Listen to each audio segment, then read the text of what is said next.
Hello नमस्कार दोस्तों।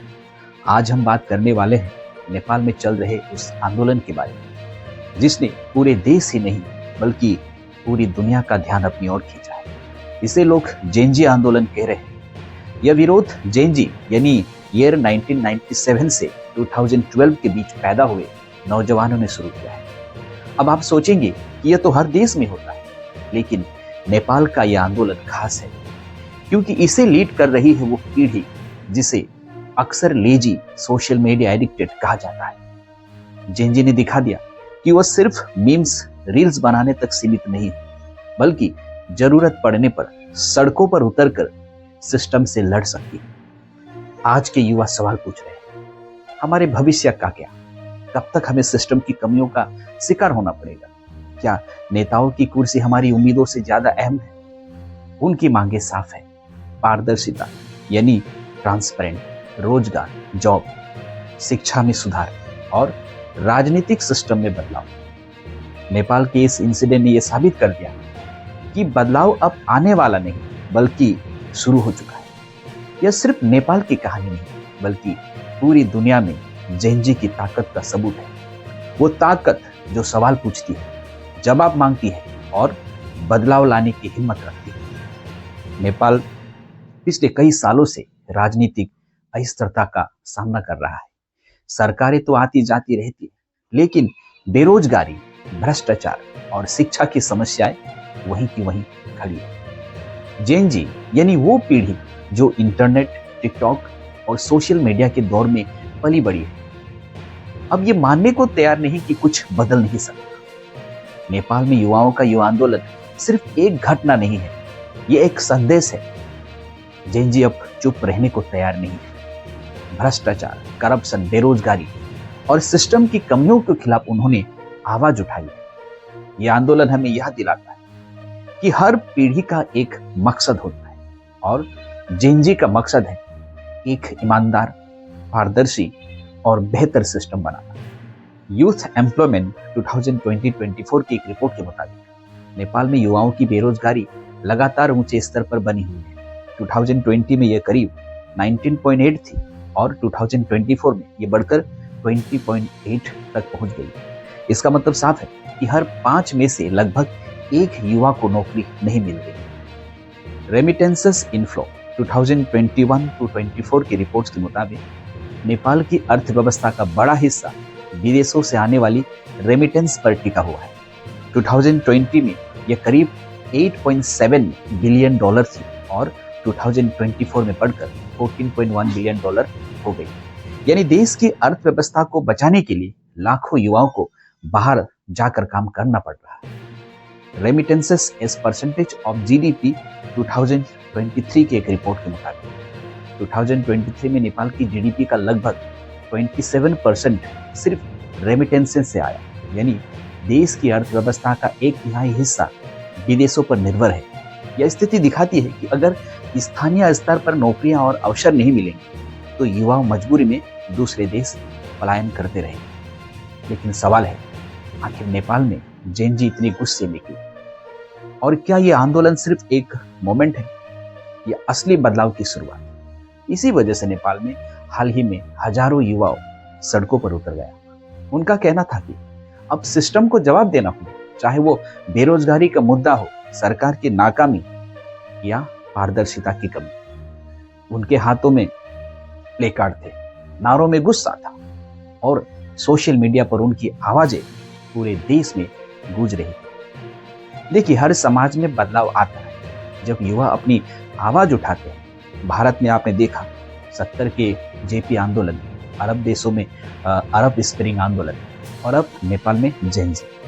यह आंदोलन सिर्फ एक पार्टी या सरकार के खिलाफ नहीं है, बल्कि पूरी सिस्टम, पूरी व्यवस्था पर सवाल करता है और यही इसकी सबसे बड़ी ताकत। अब असली सवाल है, क्या यह आंदोलन नेपाल में स्थायी बदलाव ला पाएगा या फिर यह सिर्फ एक खबर बनकर रह जाएगी? इतिहास गवाह है कि जब युवा पीढ़ी गंभीरता से बदलाव मांगती है तो कोई भी सिस्टम लंबे समय तक उन्हें नजरअंदाज नहीं कर पाता। नेपाल का यह इंसिडेंट हमें सिखाता है कि जेनजी सिर्फ स्पेक्टेटर्स नहीं बल्कि असली चेंज मेकर भी बन सकते हैं। नेपाल सरकार ने 26 सोशल मीडिया प्लेटफॉर्म जैसे यूट्यूब, इंस्टाग्राम बैन करने की वजह से नाराज थे। पर बैन क्यों लगाया? जैसे चाइनीज ऐप टिकटॉक इससे कैसे बच गई? नेताओं के बच्चे को आलीशान जिंदगी से नाराजगी कैसे बढ़ी?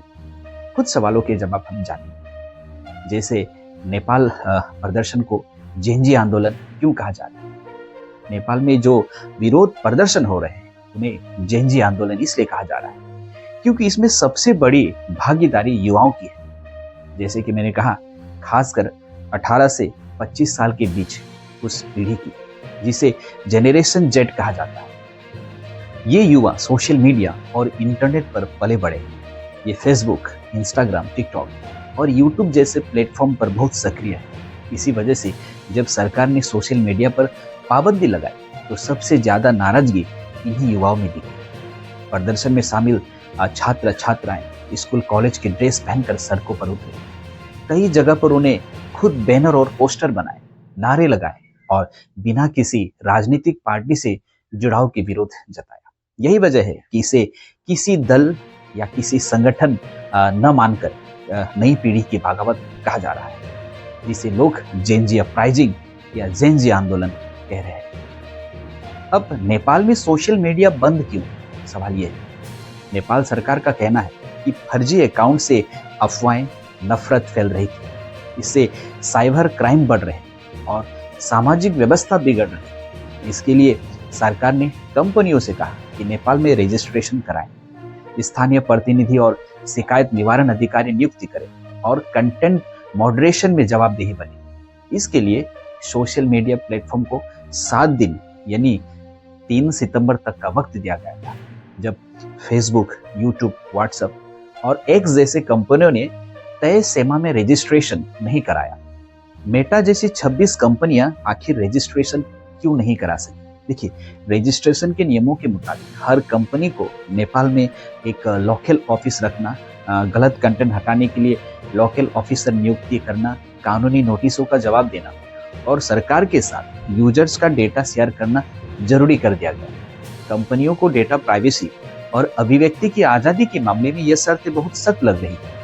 रिपोर्ट्स के मुताबिक भारत या यूरोप जैसे बड़े देशों में कंपनियां लोकल प्रतिनिधि रख लेती है क्योंकि वहां बहुत ज्यादा यूजर्स हैं, लेकिन नेपाल का यूजर बेस छोटा है, इसलिए कंपनियों को यह बेहद खर्चीला लगा। अगर कंपनियां नेपाल सरकार की यह शर्त मान लेती है तो उन पर अन्य छोटे देशों के नियमों का पालन करने का दबाव पड़ता है, जो काफी खर्चीला है। यही वजह रही कि पश्चिमी कंपनियों ने नेपाल सरकार की शर्तें नहीं मानी और तय सीमा पर रजिस्ट्रेशन नहीं कराया।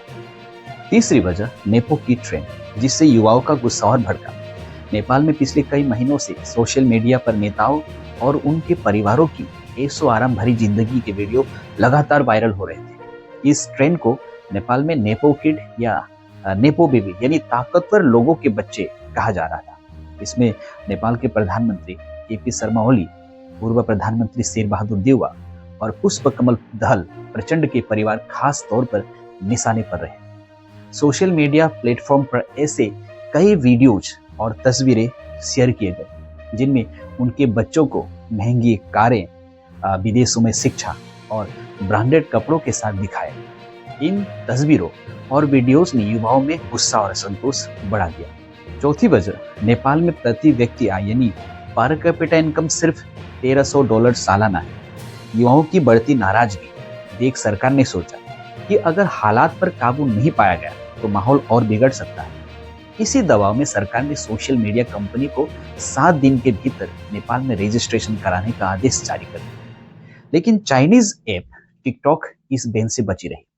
रिपोर्ट्स के मुताबिक टिकटॉक ने सरकार के नोटिस के तुरंत बाद नेपाल दूरसंचार प्राधिकरण यानी एनटीए के साथ रजिस्ट्रेशन की प्रक्रिया पूरी कर ली थी। इसी वजह से टिकटॉक ब्लॉक होने से बच गया। टिकटॉक के अलावा वीटॉक और वाइबर जैसे प्लेटफॉर्म भी बंद होने से बच गए। ऐसे में कहा जा सकता है कि टिकटॉक बैन से इसलिए बच गया क्योंकि उसने नेपाल सरकार की शर्तें को समय रहते मान लिया और अपने प्लेटफॉर्म को ऑफिशियली रूप से रजिस्टर करा लिया। वहीं अमेरिकी कंपनियों ने नेपाल की रजिस्ट्रेशन पॉलिसी को नजरअंदाज कर दिया। दूसरी तरफ आलोचकों का कहना है कि नेपाल सरकार ने टिकटॉक को जानबूझकर बचा लिया क्योंकि वो पहले से ही चाइना के दबाव और निवेश पर निर्भर है। आखिर युवाओं के इस प्रदर्शन के पीछे किसका हाथ है? इन प्रदर्शन के पीछे सोशल मीडिया और एक एनजीओ हामी नेपाल की बड़ी भूमिका रही है। इस एनजीओ ने छात्रों को जुटाने के लिए इंस्टाग्राम और डिस्कॉर्ड जैसे प्लेटफॉर्म का इस्तेमाल किया। इन साइटों पर विरोध कैसे करें जैसे वीडियोस डाले गए, जिनमें छात्रों को यह सलाह दी गई थी कि वे कॉलेज बैग और किताबें लेकर आए और कोशिश करें कि स्कूल की वर्दी पहनकर ही विरोध में शामिल हों। सोमवार को प्रदर्शन के दौरान छात्रों ने यूथ अगेंस्ट करप्शन का बैनर भी उठाया, जिसे हामी नेपाल ने ही जारी किया था। स्थानीय मीडिया के मुताबिक इस संगठन ने बाकायदा काठमांडू प्रशासन से प्रदर्शन की अनुमति भी ली थी। हामी नेपाल की शुरुआत 2015 में हुई थी। यह एक एनजीओ है जो आपदाओं यानी इमरजेंसी के समय राहत कार्य करती है।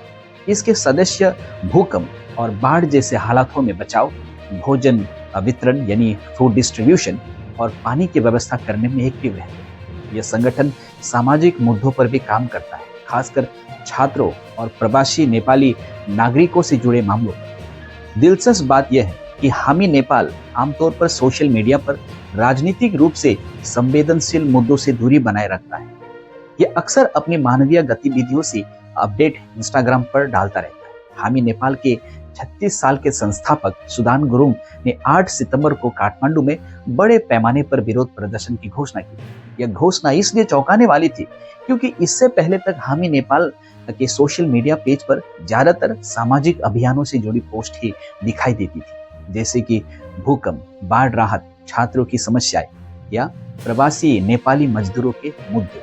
सुदान गुरुङ का नाम पहली बार सीधे सीधे राजनीतिक विवाद से तब आया जब उन्होंने नेपाल में चर्चित शिक्षक भर्ती घोटाले पर खुलकर सवाल उठाए। गुरुङ ने आरोप लगाया था कि इस भर्ती प्रक्रिया में बड़े पैमाने पर गड़बड़ी हुई थी और योग्य उम्मीदवारों को बाहर रखकर पैसे और राजनीतिक संबंधों के आधार पर नियुक्ति की जा रही थी। इस बयानबाजी के बाद उन पर कथित तौर पर जानलेवा हमला भी हुआ था। दोस्तों, आपका क्या मानना है? क्या नेपाल की जेनजी सच में देश का भविष्य बदल पाएगी? कमेंट में बताएं और चैनल को लाइक, शेयर एंड सब्सक्राइब करना मत भूलें। बहुत जल्द एक और वीडियो के साथ आपसे मुलाकात करेंगे। तब तक के लिए अपना ख्याल रखिएगा। बहुत बहुत धन्यवाद। जय हिंद।